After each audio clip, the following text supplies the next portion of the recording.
I will be doing a complete walkthrough.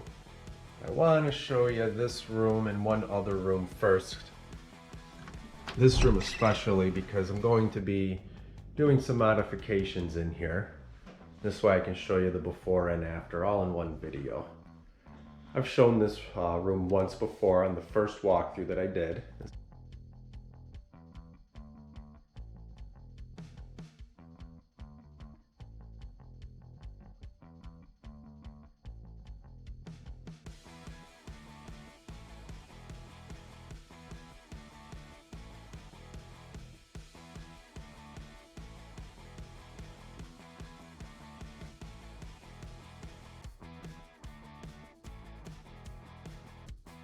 Right now, I got a piece of locally harvested driftwood. Soaked it for like almost 2 weeks. And now for the last 3 weeks, every other day, I've been draining it, rinsing it off, and refilling it to get that excess bleach to get out of the wood before I put it in my tank. Just show you, this is what I've been using for my water changes. You know, it's been working fine for now. You stick this on in the tank. You can, it's a gravel vac too. And you just create some suction, and that's what I've been using. And then to refill it, this is what I've been using to refill it. I only had 2 small tanks, a 20 and a 10, so it's been fine for now. But with all the new tanks getting ready to get set up, I have upgraded with this right here. It came with a 50-foot hose. I'm not going to need that much. I'm going to trim it down so it's easier to work with. What you do is this right here, you attach one end of the hose in here, and the other end of the hose you attach in here. It's got a shut-off valve on it, which is nice. The other one didn't have that. And also, it's really nice. Well, I hope it's nice. I haven't used it yet. But you turn it on. Turn it on. And that's what creates the suction. And then to fill it, you can turn it on, get the temperature to where you want it, and then you just move this like so. And now you're filling your tank. This should make it a lot easier. And also in here, here's the medicine cabinet. I just got some of my extra test kits, some extra biological boosters, and I got some ick remedy and stuff. Just a few things in here. I've just been building up my inventory, so I got stuff. And that's what's in here. Here's some more test kit stuff I got over here so I can do my water tests. I primarily use these strips, That's what I mostly use. But every once in a while I'll use the master test kit. It's a lot more accurate.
And on the other side of the room, in front of this window here, I got a bunch of different plants I just had stuck here over the winter I've been trying to propagate.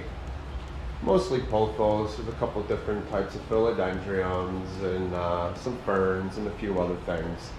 I recently acquired a new pothos, which has been on my wish list for a while. So I'm going to grab a couple of these off and show you some of the different pothos that I got, and then we'll go into that bedroom over there where I put the shrimp rack together. It's actually been a couple of weeks. I just been busy, wasn't able to finish filming. So there's a couple of tanks set up on it now in there with some fish in there. So we'll go in there after we talk about the pothos. With this video being a walkthrough, I'm not gonna actually get into the care of the individual plants. I'm just gonna show some of the visual differences between them that make them unique and special in their own way, and to help identify the different varieties. Right here we have 3 different pothos. This one here is an enjoy, and the one right here is a it's a pearls of jade, and the one in the back corner there, that's a marble queen. Now with the enjoy, the variegation on this, which is white and cream, it's more of a brush stroke variegation. And what I mean by that is, like, if you were to be painting the variegation on, you see this where the brush would have came, and it's not really speckled.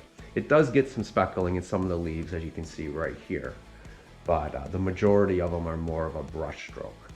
Whereas with the pearls of jade, you'll get the white and the cream and some silver gray, but it's more speckled. You will still get some of that brush stroke. And if you look at this leaf here and some of these leaves over here, like, you'll see that they can be difficult to identify the two of them, to see which is which. There's some other differences too. The size of the leaf. The enjoy, they max out at about 2 inches long, whereas these ones here, the pearls of jade, and there is some longer ones on here, they get about 3 inches long. So there's another difference, as well as the vine. The vine on the enjoy, it's a little more robust, and these get about 10 foot long under optimal conditions, with some good humidity, proper watering, some good lighting, indirect lighting. They average about 5, but you can get about 10 foot length, per vine.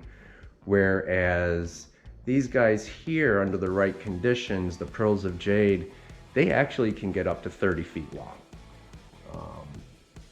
So there's a few differences between those two.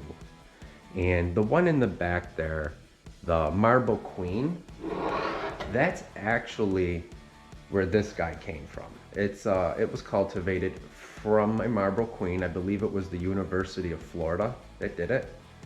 And this guy here, I like these. I like all of them. I like all my plants, but they get a thicker leaf.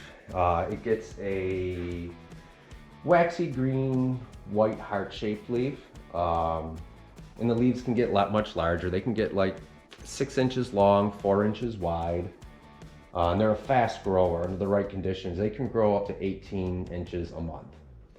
And the vines, indoors they average about 5 feet, but again, under the right conditions, you can get them up to 10 foot long. And here we have some golden pothos. The golden pothos, it's a green and yellow variegated pothos, with the proper, up to the proper conditions. They say that these guys can grow 40 foot long, the vines, but I have grown these in the past and had 60 foot long vines. And under the right conditions, which I never got this, but the leaves can actually get 18 inches long. And also they can get fenestrations like the Monstera or the Swiss cheese plant, I've never got that neither, but that's something that I'm going to try to do in the future.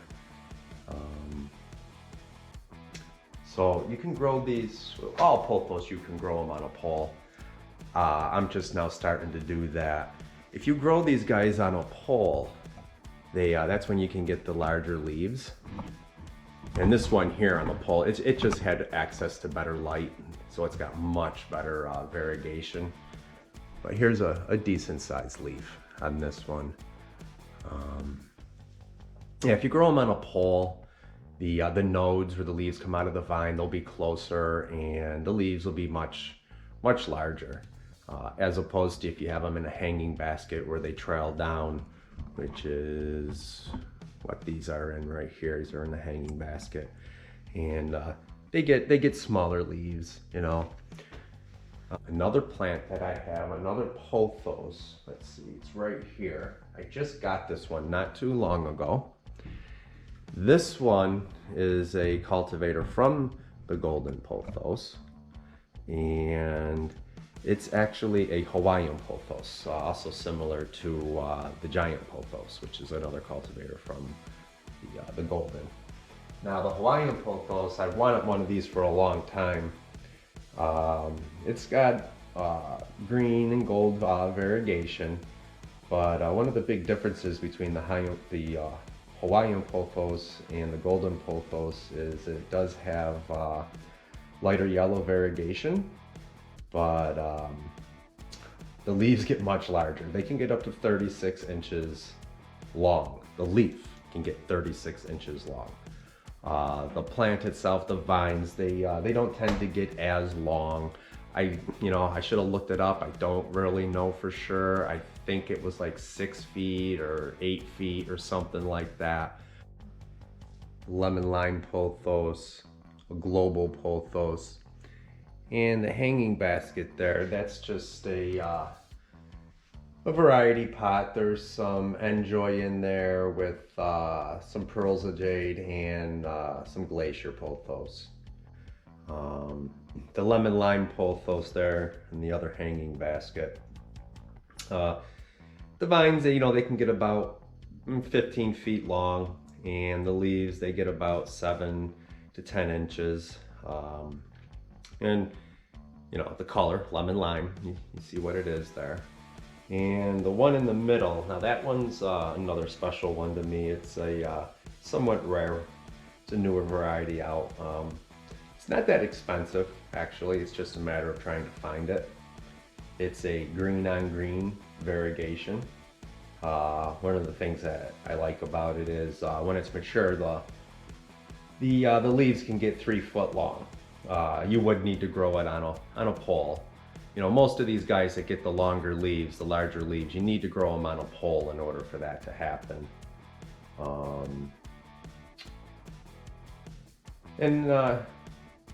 Let's see, what else can I say about it? It grows about 12, under good conditions, 12 inches a month, just like most of the pothos. It does like a little bit more light. If it was getting more light, which it will be now, but you'll see the variegation a little more, but it's green on green. So, but big leaves, big 3 foot leaves, which I like. I don't know if I mentioned it, but this second part of the video, second half of the video here, it's been about 2-3 weeks. I got busy. So here's the stand right here, set up. It's not done, obviously. I got 2 20-gallon tanks. There's a couple fish in here. These were all just given to me recently. So these are the only tanks I had ready that were even close to being able to have anything in it. But I was given 5 of these neon tetras, and I don't see them right now, but there's an upside down catfish. Oh, here's, I believe that's a Siamese algae eater right there. And if we can find her, there is a female beta on. There's some mystery snails in here too. Where is that little beta?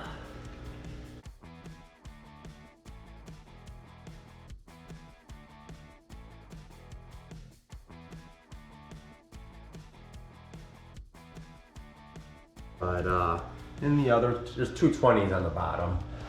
And over here we got, I was given 6 of these black tetras. And that's all that's in here. Well, there's some trumpet snails and mystery snails in here too. And up on top, I'll definitely be getting 3 of these tanks set up, 3 10-gallon tanks set up for the shrimp. I want to start dividing them by color to see if I can get the colors to intensify a little more. There's some other tanks in here too. This one, I am breeding red cherry shrimp. And I'm also breeding, if they show up, what are these, dwarf rasboras? Here's some of the babies. Yeah, you can see them, I think. And here's one of the shrimp. There's some mystery snails in here too. Here's the one right here. There's a mystery snail back there. I set this up and I put a bunch of sponge filters in there, way more than it needs. But what I do is I just I take them out when I set new tanks up, which is what I did over here. And I put the sponges into the new tanks because they already got all the biological stuff in there. And I do put the biological booster and everything in there too to kickstart them. I was doing my water test. The water seemed fairly stable. These guys needed a home, so they got put in there. And over here, I got the, this is my isolation tank. I went in and I picked this guy up. It's a male beta, not sure what type. Oh, is he gonna hide? There he is. Got a male beta in here.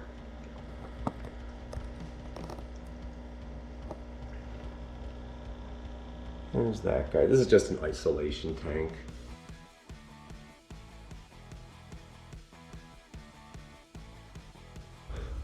He's getting some color. He seems really happy in this tank. He'll be getting moved to a bigger tank eventually. But this is his home for now. It's just the isolation tank. It's a 5.5 gallon rimless. It's planted. There's some shrimp in here. I've been moving some of my orange shrimp in here. I don't know if you can see them, but there's some back there too. I know we got some glare here. But yeah, this guy, I'm really happy with him. He recognizes me already. He comes right over whenever I come in the room.